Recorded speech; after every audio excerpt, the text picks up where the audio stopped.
आज हम लोग क्लास 12th की जियोग्राफी पढ़ेंगे। चैप्टर 7वां चल रहा है और लेक्चर 27वां चल रहा है। इस पाठ में आप तृतीय क्रियाकलाप पढ़ रहे हैं। तृतीय क्रियाकलाप के प्रकार पढ़ चुके हैं। अब इसमें तृतीय क्रियाकलाप में सबसे बड़ा जो उदाहरण कह लीजिए वो पर्यटन है। तो पर्यटन देखते हैं।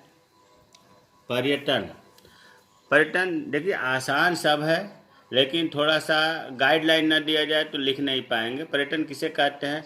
मनोरंजन या प्रमोद के लिए, मतलब एंजॉय के लिए की गई यात्रा पर्यटन कहलाती है। सब लोग जानते हैं कि घूमने जाते हैं एंजॉय के लिए, और यह विश्व का सबसे बड़ा तृतीय क्रियाकलाप बन गया है। लगभग 26-27 करोड़ रुपए पर्यटन से सरकार को कमाई होती है। अब पर्यटन को प्रभावित करने वाला कारक क्या है? मांग। छुट्टियों में गर्मी ज़्यादा होती है तो पर्यटन की मांग बढ़ जाती है, लोग घूमने ज़्यादा निकलते हैं। अब जैसे इस बार गर्मियों की छुट्टी में प्राकृतिक विपदा आपदा कह लो आ गया कोरोना, इस वजह से इस बार इसकी मांग कम होगी, नहीं तो हर बार गर्मियों में मांग ज़्यादा बढ़ जाती थी। परिवहन, जितना ही परिवहन अच्छा होगा उतना ही पर्यटन को बढ़ावा मिलता है। एसी बस होना चाहिए, लग्जरी गाड़ियाँ होनी चाहिए, ताकि पर्यटक को दिक्कत ना हो। जलवायु भी महत्वपूर्ण है।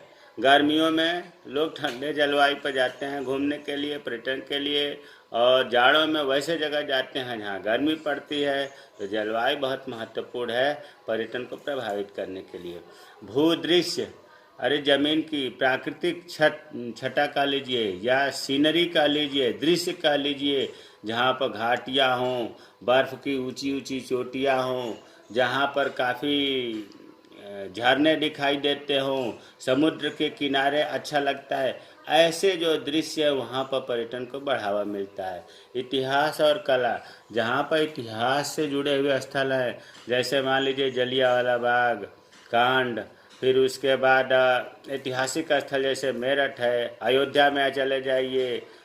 तो इस प्रकार से ये ऐतिहासिक नगरी जो है वहाँ पर पर्यटन को प्रभावित करने वाले कारक होते हैं। एक होता है चिकित्सा पर्यटन, किसे कहते हैं? जब कोई व्यक्ति बीमार है और अपनी इलाज कराने के लिए दूसरे देश में जाता है तो उसे कहते हैं चिकित्सा पर्यटन। अंकीय विभाजक क्या है? अंकीय विभाजक देखिए, रटने से काम नहीं चलेगा।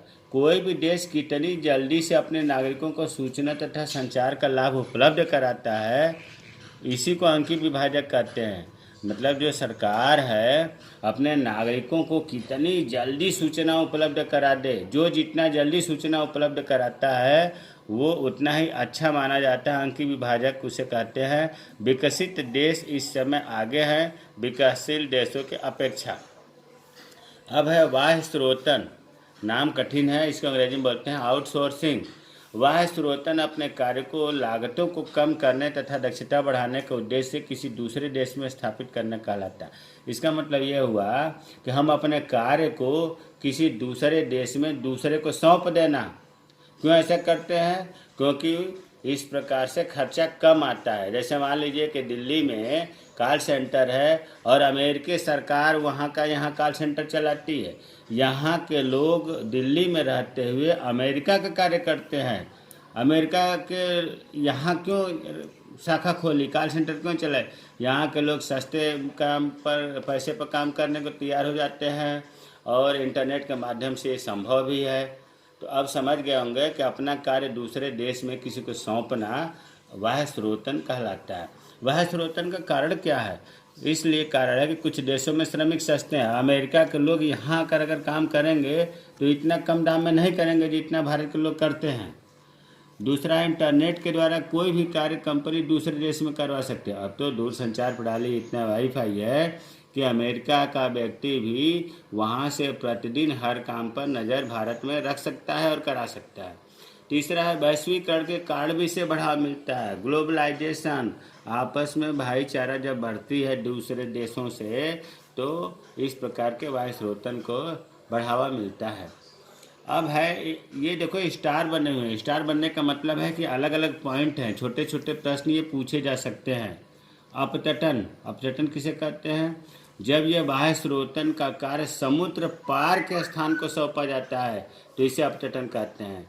अब बाह्य स्रोतन अभी मैंने बताया कि जब अपने कार्य को दूसरे देश में सौंपा जाए, अगर समुद्र के पार सौंपा जाए, उसे ही अपतटन कहते हैं। कार्य की प्रकृति के आधार पर कॉलर का रंग आपको पढ़ाया गया था कि प्राथमिक क्रियाओं में जो करने वाले श्रमिक हैं उनको लाल कॉलर भी कहा जाता है। 1 नंबर का महत्वपूर्ण क्वेश्चन है ये। प्राथमिक क्रियाओं में करने वाले श्रमिक को लाल कॉलर कहते हैं। पंचम क्रियाकलाप को व्यवसाय में, देखो पंचम क्रियाकलाप बहुत बुद्धिजीवी, बहुत जटिल होते हैं। इनमें करने वालों को मैं श्रमिक नहीं कह सकता, तो कैसे कहेंगे?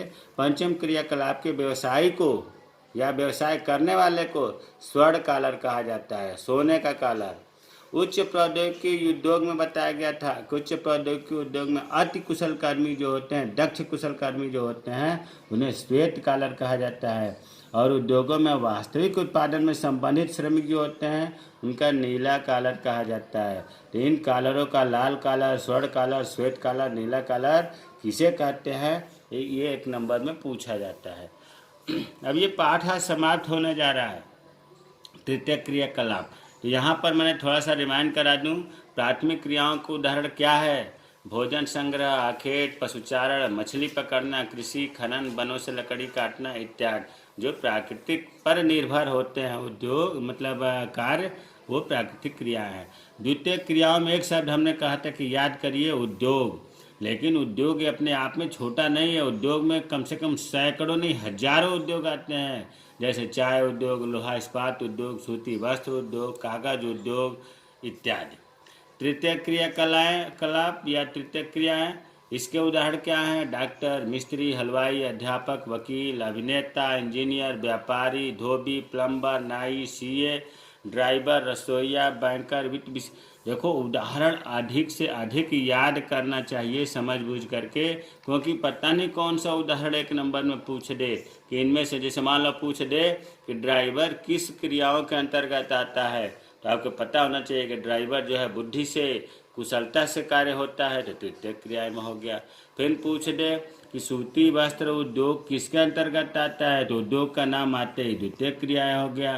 फिर पूछ दे खेती किस में आता है, खेती प्राकृतिक पर्यावरण पर निर्भर है, तो प्राथमिक क्रियाओं में आ गया। चतुर्थक क्रियाएं, चतुर्थक क्रियाओं में तृतीयक से भी ज़्यादा दिमाग का जरूरत पड़ती है, जैसे प्राथमिक विद्यालय का अध्यापक, यूनिवर्सिटी के प्रोफेसर, हॉस्पिटल, रंगमंच, कार्यालय भवनों के कर्मचारी, ये सब चतुर्थक क्रियाकलाप में आते हैं।